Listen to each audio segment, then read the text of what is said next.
Guys welcome back to my channel. তো আজকে আমরা তিলিয়ামুড়ায় বসি, এই দেখো বৃষ্টি ফোনের মধ্যে ঢুকে গেছে রিলস বানানোর লেগা অতিরিক্ত। একদমই না, তাই সব সময় আমার নামে উল্টাপাল্টা কথা কত তোমরা গাইস জানো। আমার আর কি দেখতে মনে হয় যে আমি উল্টা পাল্টা কথা কমু। ভাই তোর মতন সাদাসিধি মেয়েরে কেউ কইতো না।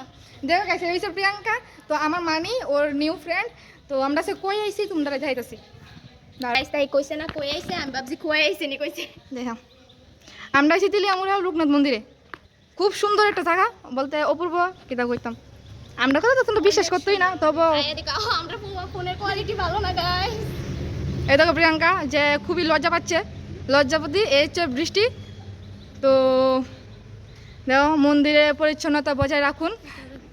গাইস গাইস একটা কথা কইতাম, আমরা লোকে অনেকটা ব্লগারও আইছে কিন্তু দাঁড়ো ব্লগার থেকে দেখাই। গাইস দেখো মন্দিরের ভিতরে ব্লগ করে, আমরা তো মন্দিরের বাইরে ব্লগ করি, এরা করে মন্দিরের ভিতরে গিয়ে ব্লগ করে। তো এখন যে মন্তাং, তো মন্তাংয়ের ভিডিওটা পরের ব্লগে দিয়ে দিচ্ছি। তো বাই গাইস।